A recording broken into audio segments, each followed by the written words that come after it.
welcome back, dear viewers. Beit Abdallah's Children Hospice, BACCH and KACCH, the Kuwait Society for Children's Care at the hospital, KACCH, from two models in healthcare to go beyond the issue of drug treatment to support psychological, social, emotional and spiritual care for children who suffer from life-threatening diseases, in addition to extending this care to their families. The two institutions have become beacons of hope by embracing sick children, caring for them and providing comprehensive integrated care services to them and to their families. So to know more about Beit Abdallah's Children Hospice and the most prominent services they provide, we're pleased to have with us today Noor Altherban, Certified Child Life Specialist at KACCH and BACCH. Good morning to you and welcome, Noor, on Good Morning Kuwait. Good morning. It's awesome being here. And we're honored to have you with us here today. So Noor, starting off, can we know more about, since the establishment of both the Kuwaiti Association for the Care of Children in the Hospital and Beit Abdallah's Children Hospice have worked to build a positive environment that is sensitive to children and families in hospitals and at Beit Abdallah. So can you tell us more about the form of cooperative and aspects of services provided for childcare? Okay, I think the first question we need to work on here, Sure. Do you know what I do in hospitals? So what's child life? What's a child life specialist do? What we mainly do, particularly here in Kuwait, is that we help families and we help the children navigate the trauma of being hospitalized or having a chronic or difficult diagnosis. So we focus on helping them cope, finding developmentally appropriate ways that they can understand what they're going through. So this is the first part of what we do. Sure. That is very beautiful and well said here, Noor. And moving forward, can you tell us about the child life and the team at the KACCH and BACCH and the most prominent services that you provide at that? Okay, first thing I really have to mention how amazing my colleagues are. So the one thing that I love about all the child life specialists we have is that we are such a diverse group of personalities, which I think is the right way of approaching, because no one family or no one child is the same. They're not going to be approached in the same way. So having such a diverse characters within our team helps us provide the best services to everybody provided. The main thing that we do, I think that people aren't aware, is that we help children understand their diagnoses in a way that they can understand by using play, by being able to express themselves, and we even focus on the sibling and sibling support, and the family is the center of where the care is. We help them understand the procedures they're going to undergo, so it's a lot of procedural preparation, which is not something that's common in the region. So these are one of the main things that we actually do. Yes, Noor, and this is actually very well and makes me happy how you are including families and siblings and getting them to know more about the treatment the child is going through, just making the family aware, like you said. That is beautiful, dear viewers. And continuing, Noor, what about other psychological services and educational sessions that you provide? It's not just psychological. We refer to it as psychosocial. Wow. Because we are not psychologists. But we look at the family as one unit, so we look at the social aspect of how a single diagnosis, even something such as a diabetic child, yes, it impacts the entire family, so everyone is impacted. So we focus on how it affects the family as a whole, as one unit.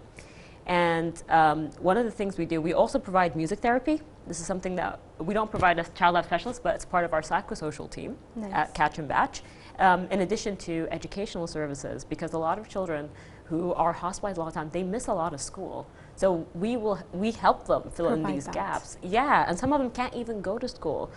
For example, if they have a palliative diagnosis, so these are little things that help out. Yes, yes. We are also, one thing that I really love about where I work and who I work for is that we are the first hospice in the Middle East.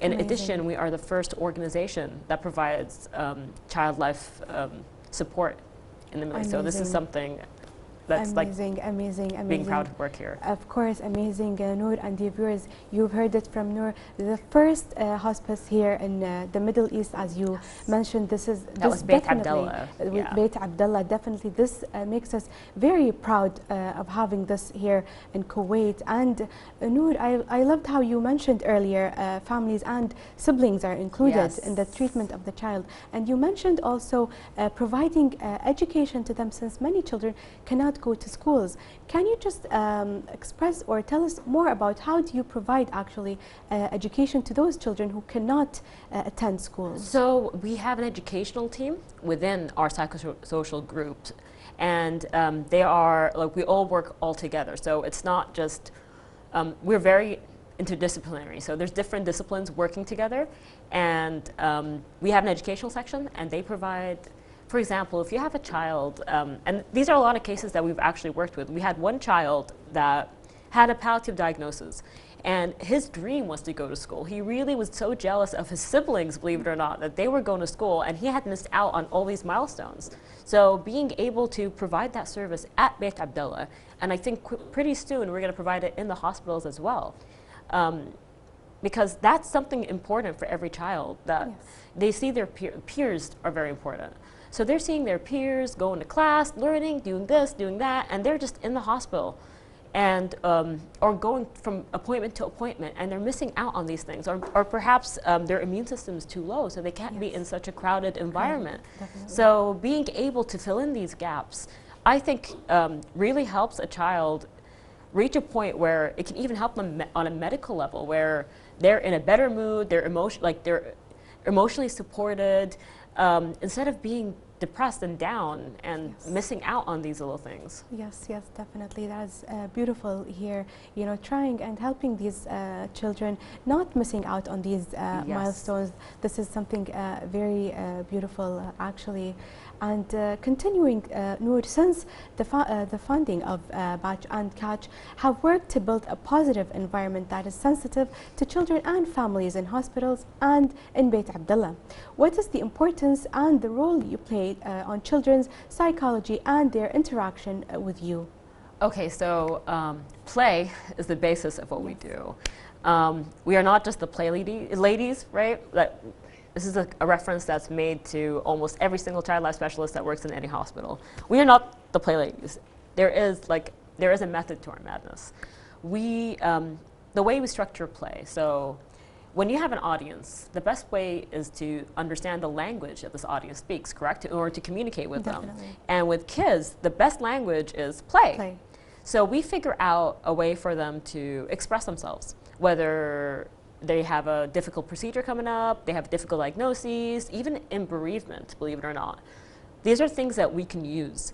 So it helps them cope, it helps them express, it helps them feel some control in their environment. Because the number one thing that children feel just being in a hospital where these adults are talking about them and you know, they don't know what's going on, there's an element of control that is lost.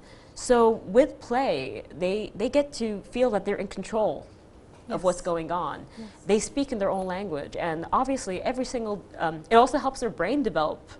Research has shown that their brain will develop in a more cognitive manner just by being able to play. And these are things that people sometimes think that play is just, there's no purpose to it, but there actually is. And in general, with all of this, it helps them cope, because they're going through a very difficult time in their lives. They're not understanding what's going on. And it helps them cope. And with this coping, they'll actually slowly build resilience, which is something people sometimes don't talk about, but we actually need to build our resilience to these adverse impacts in our lives. Yes, definitely, Noor. That is true. Mentioning play and how you do it actually with the children there in BACCH Abdallah. So how is it there? Do you have a corner? How do children have some time to play? Do they get it in their rooms or out of, how do they do that? So bedside. So basically there's two types of services that we provide. So BACCH Abdallah is a children's hospice. It's offered for the palliative patients and their families. I work in a hospital, so what part of the job we do is that we have a playroom in the hospital, and if a child, for example, could not come to the playroom due to various reasons, we also provide bedside play, and we provide these opportunities for them to explore and to express. So it can even be done by bedside. You can play anywhere. Let's face it, even in the procedure room, even when describing, like trying to explain a procedure, preparing them for surgery, you can play. All that is aspects of play, and we really encourage the family joining in. So the moms and dads, you know, they don't sit on the side. No, we bring them in, and it's fun to see them interact, and it builds a bond between the family and even the siblings, feeling that they're taking part in helping out their siblings. So I think it's a beautiful thing. Definitely, Noor. So as you mentioned, play can happen anywhere. Yes, anywhere. Yes, that is very beautiful. And talking about that, what is the age range of children you have there in Beit Abdullah? Most of the whatever we can do, most of the it starts from 0 all the way up to adolescence, so we're late adolescence. So we're saying about 17, 18, they will start to transition into an adult. An adult. Yeah. Yes. But we do provide, especially if they've been a long-term patient, we do slowly do a step down to where we take them into the adult section. Okay, that is beautiful there. Continuing with our conversation, actually, KACCH and BACCH is a non-profit organization that rely on sources or resources on support and donations from companies and individuals under the supervision of the Ministry of Social Affairs. How can we donate and contribute to this charitable work? Okay, so there's many different ways. Definitely visit our website. Okay, so our website is www.kacch.org. We have a place where you can donate. We have a little meter, especially in Ramadan. Okay, you know, it's a month of giving, you guys. Yes, very nice. Not just that, if you can't give money-wise, we also would love for you to volunteer. People should volunteer. There's other ways to donate.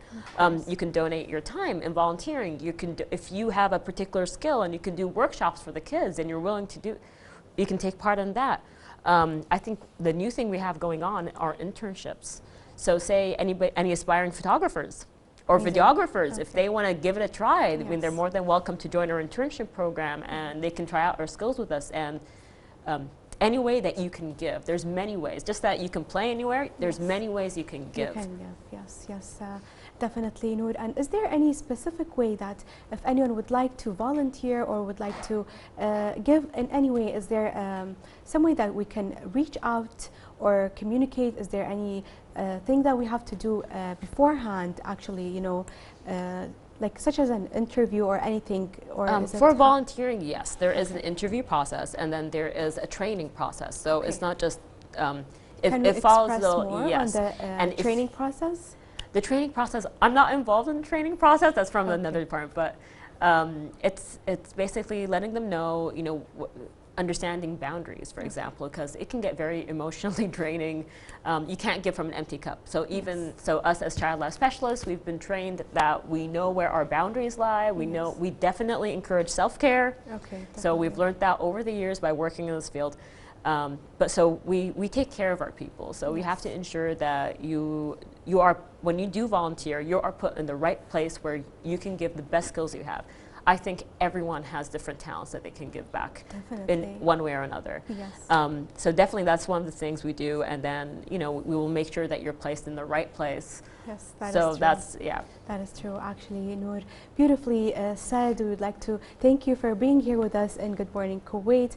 And dear viewers, all thanks and appreciation to our guest, Noor Mohammed Altherban, Certified Child Life Specialist at KACCH and BACCH. So dear viewers, let's go ahead and take a short break, and we'll be right back.